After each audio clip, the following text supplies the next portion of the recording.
Amigos, ¿qué tal? ¿Cómo están? Muchas gracias por la compañía. Otra edición de Plenamente estamos arrancando y hoy voy a agilizar las cosas porque ya veo que el tiempo nos va a faltar todo. Teresa Oviedo está con nosotros el día de hoy. Ella es psicóloga clínica y te pido, Teresa, por favor, resumime tu currículum, porque si yo voy a decirlo, lo tiro completo.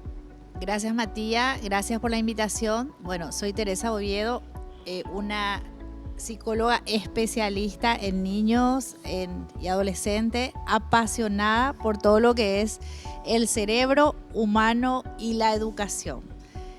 Trabajo actualmente, estoy en un proyecto de fortalecimiento del sistema de salud. Es un proyecto de alcance país del Ministerio de Salud con cooperación externa.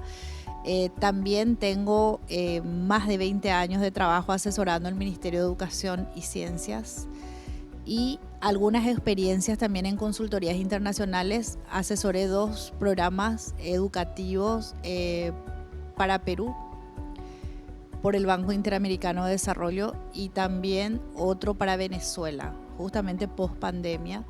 Entonces, para mí es un placer estar aquí. Considero que los medios de comunicación educan y bueno, mi pasión por la educación, mi pasión por el comportamiento humano hace que acepte esta invitación con mucho gusto y que realmente el mensaje pueda llegar a la ciudadanía y pueda tocar almas, pueda servir a algunas personas que le interese el tema de salud mental o esté pasando por una situación que le pueda servir la información que vamos a compartir esta tarde.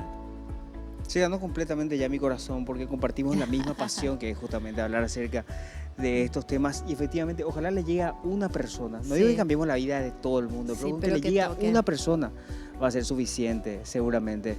En la educación estás metida hace mucho también. Sí, hace un poco más de 30 años. Un poco más. ¿Qué ha cambiado?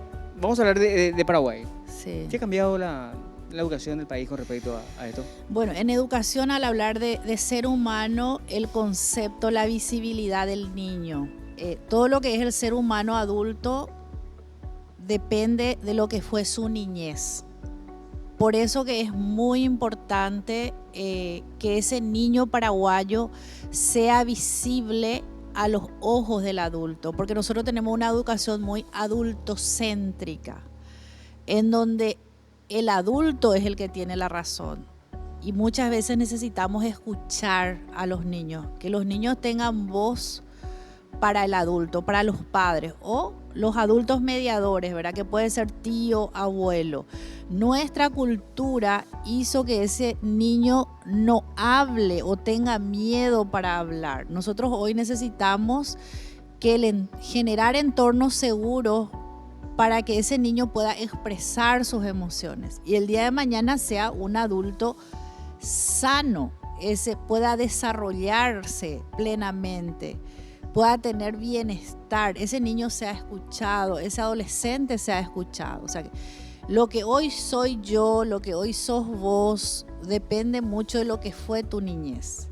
Entonces es súper importante eso y yo creo que en el Paraguay, con todo lo que se hizo en educación, fuimos trabajando muchísimo el concepto de niño como sujeto de derecho, ese niño que pueda expresarse, ese niño que pueda hablar las emociones. Entonces, desde la caída de la dictadura, estoy hablando de los 90, se cambiaron los programas de estudio, se cambió el perfil de ciudadano paraguayo. Por eso que nosotros hoy día necesitamos una nueva transformación educativa, Matías. Necesitamos repensar el perfil de estudiante.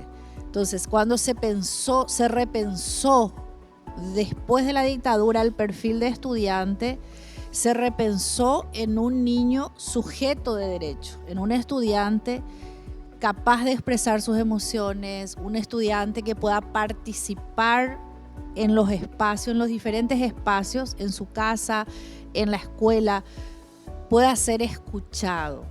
Entonces, si hoy vos me preguntás qué cambió eso, el concepto de niño, el concepto de joven. Un joven que pueda participar, un joven que tenga voz. Nosotros necesitamos que nuestros jóvenes sean participativos. Necesitamos, o sea, que valoramos muchísimo los jóvenes que participaron, por ejemplo, de Una No Te Calles.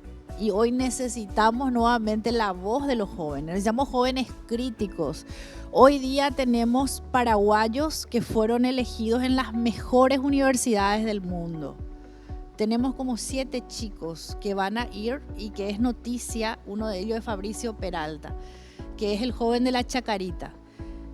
Es un joven que es un milagro para la sociedad paraguaya. Va a representar al país en la Universidad de Columbia, va a estudiar ingeniería, pero necesitamos muchos Fabricios, necesitamos apostar. ¿Y por quién fue el mentor de Fabricio?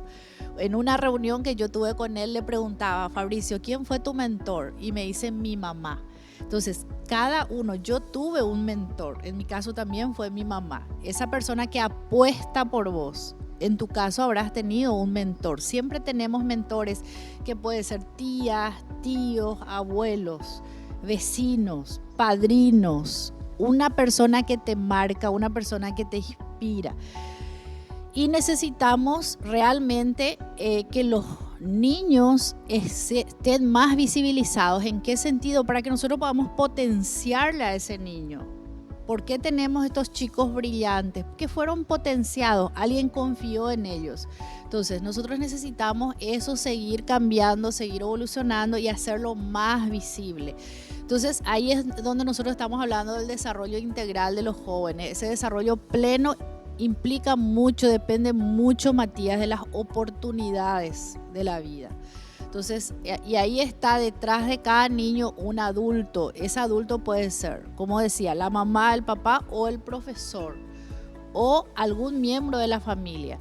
Entonces, necesitamos profesores que inspiran. Yo creo que la educación cambió. El docente paraguayo hoy día es realmente un agente de cambio social porque trabaja con el estudiante a pesar de la situación que enfrenta el niño. Porque si nosotros hacemos un análisis del Paraguay hoy, hay demasiadas cosas que atentan contra el desarrollo de los jóvenes. Y quien está luchando es el docente, quien está luchando es el padre de familia, quien está luchando es ese entorno del niño. Entonces, bueno, yo veo un avance positivo en la educación paraguaya de los inicios de la reforma educativa, pero veo también desafíos más complejos y veo una urgente necesidad de hacer un alto y repensar la educación, lo que se hizo en los 90. O sea que necesitamos otra vez un padre Montero Tirado, necesitamos un consejo, necesitamos un grupo de gente que piensa, necesitamos frentes que estén trabajando hacia dónde debe ir la educación paraguaya. Hoy día tenemos políticas delineadas desde un sistema de gobierno, pero necesitamos un sistema educativo pensado desde la sociedad en general, desde la familia, desde todos los actores, desde todos los frentes necesitamos. Hay que apuntar a la primera infancia sin ninguna duda. Es la única solución. La formación es la única forma de prevenir todas estas falencias que tenemos ya una vez llegados a grandes. Sí, es súper importante la estructura cerebral, la arquitectura cerebral de un ser humano se estructura en un 90% según las neurociencias, Matías, en los 3 primeros años de vida. O sea que tu arquitectura cerebral depende de la estimulación que vos recibiste en los primeros años y también de la nutrición, la leche materna o algún suplemento para esas primeras edades, ¿verdad? Pero por sobre todas las cosas la estimulación temprana. Entonces, ¿qué han hecho los países más desarrollados? Los países han hecho políticas públicas a favor de la niñez, a favor de la madre embarazada, el cuidado materno infantil, el cuidado prenatal. Ahí es donde nosotros estamos cuidando el capital humano. O sea que cuidar el capital humano del paraguayo es empezar con esa madre que está embarazada, que está esperando en gestación. Luego viene el momento perinatal, que también tenemos que tener cuidado, porque por más que haya hecho todo el acompañamiento prenatal, un accidente, vemos casos en nuestro país, niños que nacen, por ejemplo, en ambulancia o que no fueron atendidos en un centro asistencial. Entonces, todo eso va en contra del niño que está por nacer. Las condiciones en que viene al mundo, las horas de espera. Entonces, que pueden darse situaciones perinatales que echan a perder todo el proceso prenatal. Luego tenemos todo el cuidado postnatal. Entonces, nosotros en nuestro país hoy día tenemos programas y propuestas, por ejemplo, para niños ya desde los 3 años, desde la Secretaría de la Niñez, Ministerio de Educación, o sea que hay varias acciones que hoy existen servicios, existen centros especializados que deberían de haber existido hace mucho tiempo. Tardó, pero hoy tenemos. Tenemos el programa Semillas del Futuro, que uno puede ver, ¿verdad?, como una política, las acciones que se van desarrollando, los centros que se van abriendo en los diferentes departamentos del país, que es súper importante y para mí es un gran avance, un gran logro. Sin embargo, necesitamos avanzar en programas sobre pautas de crianza para los padres, porque post pandemia también vemos que las familias fueron al otro extremo, que es la falta de límites, la falta de estructura, la falta de rutina en la casa. Un poco también porque mamá tiene que trabajar, papá tiene que trabajar, entonces es como que se perdió la rutina, se perdió la estructura. Las estructuras son actividades que tienen que estar programadas también dentro de la casa, ¿verdad?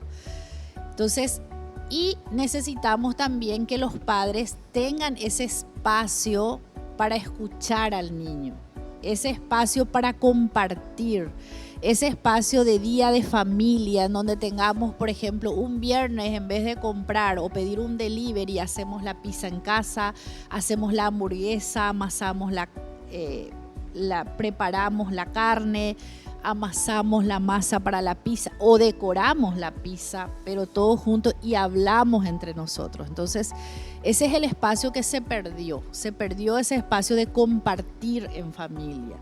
De repente los padres no tienen tiempo, tienen que trabajar toda la semana, pero tampoco tienen ese espacio destinado que sería el tiempo de calidad, ese tiempo para rescatar el tiempo, el horario y el tiempo perdido con los hijos, con la familia, hablar, expresar emociones, esto me costó, me fue mal. Porque los niños te dicen, si uno le habla a ellos como papá, como mamá, ¿cómo te fue en el colegio? Bien, pero ese bien oculta muchas cosas. Entonces, ese niño tiene horas frente a la pantalla, horas relacionándose a través de un mundo virtual. Entonces, terminó, Matías, ese espacio que los chicos tenían entre chicos en el barrio, correr por el patio y luego tiene que venir a bañarse a la tardecita. Eso no existe, el niño está solo en la casa y muchas veces solo en su pieza, en su dormitorio o solo en la sala, con sus juguetes o con la pantalla. Si fuese con juguetes, bueno, bien, está desarrollando la inteligencia, ¿verdad? Pero cuando es pantalla, no existe evidencia científica de cómo eso aporta en el aprendizaje. Solamente tenemos evidencias de que sí juega en contra del desarrollo infantil. Entonces, necesitamos apostar en la primera infancia, es apostar en el capital humano. ¿Es lento el proceso? Sí, es lento el proceso, pero tenemos que empezar. Si nosotros queremos un Paraguay de aquí al 2050, que ya es a la vuelta de la esquina también, ¿verdad? Necesitamos hoy repensar qué estamos haciendo con la primera infancia, qué estamos ofreciendo a los niños, qué oportunidades tenemos para los chicos. Yo estuve un fin de semana haciendo actividades con mi familia en Palmear, en el programa, y veía muchísima gente caminando, pero pocas actividades para los niños. Un solo espacio había destinado para niños, ¿verdad? Entonces, necesitamos actividades educativas, necesitamos dar espacios a los artistas, necesitamos cuentacuentos, necesitamos libros en las calles, necesitamos juegos, necesitamos actividades que puedan los niños, actividades de artes, actividades deportivas para los estudiantes. Artes y deportes, por ejemplo, es clave para los primeros años. Es clave para los primeros años la educación emocional. Hablar de emociones, que los niños expresen sus emociones. Es súper importante trabajar con los padres pautas de crianza, que serían las escuelas para padres, pero no las escuelas para padres tradicionales que se dan en las escuelas. Unas escuelas para padres en donde los padres entiendan el proceso evolutivo de los hijos y por sobre todas las cosas cómo acompañar ese proceso evolutivo y cómo marcar límites también, límites positivos que le van a ayudar a los niños a autorregularse, a entender el no, que los adultos aprendan a sostener el no y trabajar el capital humano.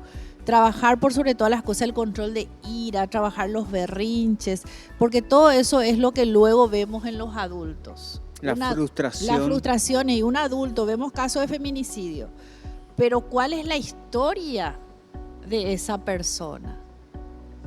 ¿Cuál fue la niñez de esa persona? Entonces, yo soy una apasionada por la educación, pero una apasionada desde un enfoque de prevención, desde un enfoque de hacer algo por los niños desde los primeros años. O sea que nosotros vemos casos, por ejemplo, ahora de adicción y vemos muchísimos casos, los ninis que ni estudian ni trabajan, vemos, por ejemplo, muchos problemas sociales, los chespiritos, y duele.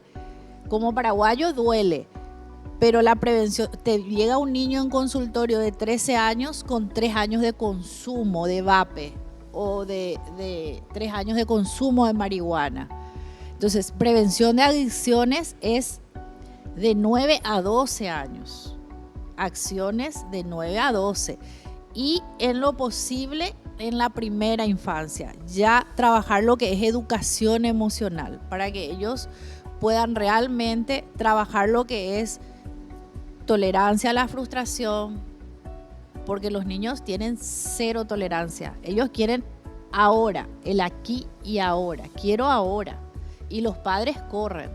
Entonces, todo es una cadena, el desarrollo evolutivo depende mucho, una etapa depende de la etapa anterior, cómo gestionó las emociones en los primeros años. ¿Tuvo padres sobreprotectores o tuvo padres castigadores? Porque ninguno de los extremos es bueno, ni padres autoritarios y tampoco es bueno padres extremadamente que dejan al niño al libre albedrío que tenga que hacer lo que quiera, ¿verdad? Entonces, extremadamente permisivos. Entonces, para equilibrar la crianza, nosotros necesitamos trabajar las pautas de crianza. Y eso hicieron muchos países. No es solamente que el caso de Paraguay. Nosotros en educación siempre y en salud también, nosotros hablamos de que copiamos mucho en la región a países que están como un paso más que nosotros. Yo estoy de acuerdo en mirar las buenas prácticas, en nutrición infantil, en todo lo que es estimulación infantil, en todo lo que es prevención de adicciones, mirar lo que dice la OPS, la Organización Panamericana de la Salud. La OPS tiene, en el tema de salud mental, por ejemplo, ahora tiene lo que es MHGAP, se llama el programa, que lo estamos adoptando también en el país, clínico. Tiene un enfoque clínico para trabajar ya con las patologías, pero también tiene un MHGAP que se llama comunitario, que es prevención de adicciones y problemas mentales. Que la idea es empezar ahora, como país, tener un programa de prevención, ¿verdad? Pero lo ideal es trabajar el MHGAP pediátrico, trabajar ya desde los pequeños, ¿verdad? O sea que si nosotros queremos cuidar el capital humano y que nuestro capital humano llegue con un cerebro íntegro, y que no llegue un cerebro quemado ya a los 15, 16 años, que es lo que tenemos ahora con los jóvenes, muchísimos cerebros quemados, y eso casi no se recupera, o sea que se rehabilita, pero es muy difícil, Matías, intervenir, tiene un alto costo social un adolescente, porque el adolescente ya está con las características y los problemas que tiene el adolescente en la etapa propia de la adolescencia, que es una etapa muy compleja del ser humano, y habrás pasado vos, pasé yo, pasamos todas las personas que ya tenemos, somos adultos o mayores, ¿verdad? Entonces, es importante que nosotros, a lo que vos estás diciendo, las intervenciones que hagamos de prevención, sea desde el sector privado, desde las organizaciones sociales o desde el Estado, sea lo antes posible. O sea que tiene un alto costo la rehabilitación, tiene un alto costo el trabajar ya una vez que exista una patología X. Entonces, lo mejor es la prevención, el enfoque de prevención. Y ahí vos me preguntarás, bueno, ¿y qué hacer para prevenir, ¿verdad? ¿Cuál es la puerta de entrada? ¿Por dónde empezamos? Entonces, podemos seguir.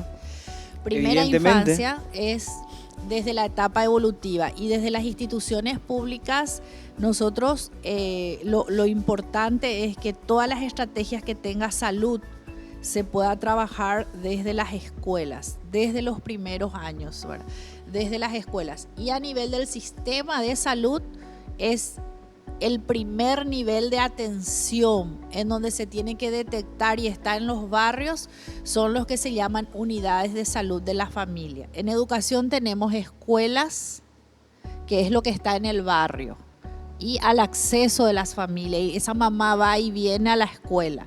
Y a nivel de salud tenemos las USFs, que es la unidad de salud de la familia, que se confunde mucho con los puestos de salud también, ¿verdad? Pero la unidad de salud de la familia es una estrategia que tiene el Ministerio de Salud, donde tenés un médico de familia, y ese médico puede detectar tempranamente en el acompañamiento, porque ellos tienen mapeado su territorio. Una USF tiene una población que atiende, y ellos tienen mapeado familia por familia. Entonces, es posible llegar con políticas públicas, es posible.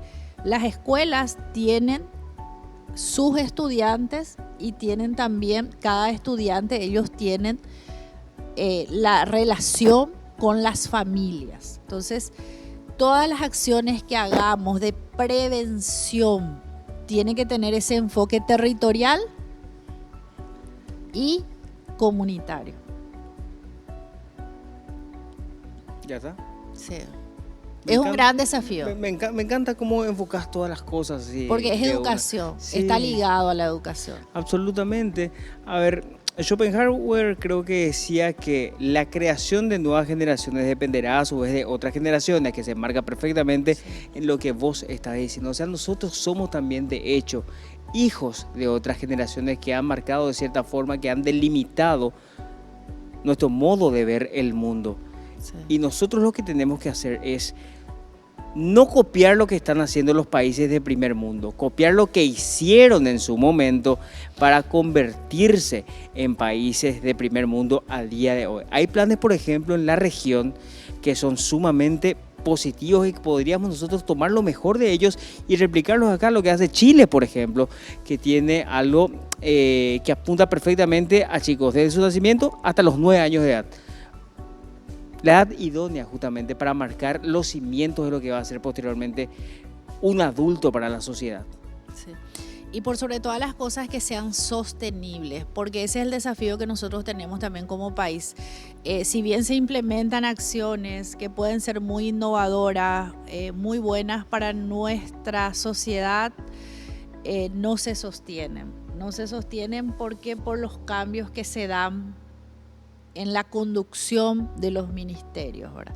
Y nosotros necesitamos ir más allá de un gobierno, con las políticas públicas. Necesitamos trascender gobierno. Si el programa es bueno, ese programa debería de trascender. Entonces, esa es otra barrera que tenemos, que cuando asume un liderazgo, una persona cambia lo que ya se hizo. Entonces, es como que se distorsiona, se desvirtúa, y en educación se han perdido oportunidades muy buenas, y lo mismo en otras áreas, ¿verdad? Entonces, lo que se decida en un país es bueno, y esa es la diferencia también que tenemos con otros países, ¿verdad? Como vos mencionabas, hay un país en la región, que es el caso de Chile, que tiene un programa que se llama Chile Crece Contigo, o en el caso Cuba, Perú, son países que han hecho apuestas, ¿verdad?, a los primeros años y se sostienen a través del tiempo. A mí me tocó liderar un programa de mejoramiento de los aprendizajes de los niños para lo que es razonamiento lógico matemático. Es un programa que se hizo aquí en el país con el Banco Interamericano de Desarrollo, se llama Tiquichuelas Matemáticas, para que los niños puedan aprender desde los primeros años a desarrollar la mente, a desarrollar la inteligencia. Porque nosotros somos muy felices al ver un niño que ganó, por ejemplo, un programa de Olimpiadas de Matemáticas. Y nos enorgullecemos por el programa, por los ganadores de OMAPA. Pero quienes llegan, muy pocos son chicos que han tenido oportunidades. Entonces, diseñamos un programa que ya estimula el pensamiento lógico matemático desde los primeros años y estimula desde el juego. En realidad son programas pregrabados que lo hicimos con Oscar Fadlala en el estudio de grabación de Oscar, de muy alta calidad, de muy buen nivel. Y son programas educativos, son 120 programas de matemática para que los niños aprendan desde los primeros años, y en donde vos no dependas del docente, no dependas del profesor. El profesor lo que tiene que hacer es poner el programa y hace la actividad, el juego con el niño, pero está guionado. Entonces, independientemente al profesor, el niño aprende. Ese programa vos podés llevar en Itacurú, podés llevar en Cazapá, podés llevar en Juan de Mena. Estoy hablando de lugares realmente críticos, ¿verdad?, en educación también. Entonces, el niño puede aprender. ¿Y qué hizo? Ese programa ganó el primer lugar en Finlandia. Salió uno de los mejores programas del mundo desde una presentación que hizo el BID. Sin embargo, en nuestro país paró, no se siguió implementando. Hicimos el piloto en Cordillera, durante 3 años se implementó en el departamento de Cordillera, y es un programa que se puede llevar a escala país. Se debería llevar a escala país. Y ese programa es un programa que luego se implementó en Panamá, copió Panamá. ¿El mismo de acá? El mismo de acá, de Paraguay, sí. El Ministerio de Educación de Paraguay acompañó la implementación en Panamá, porque es estimulación de pensamiento. El cerebro es más plástico en los primeros años. Entonces, si vos trabajás una estimulación cognitiva en los primeros años, se genera el cableado neuronal. Vos generás las redes, estimulás mejor cableado neuronal, el niño llega con mejor arquitectura cerebral. Entonces, ese niño cuando está en 3er grado, 2º grado, no va a tener dificultades con el razonamiento lógico. ¿Por qué? Porque la estimulación temprana hace que ese niño haya establecido conexiones sinápticas tempranamente y tenga una arquitectura para pelear la suma, la resta, las ecuaciones, porque no pasa mucho también por la edad, pasa mucho por la estimulación. Un niño te puede resolver operaciones complejas, el niño tiene una lógica diferente.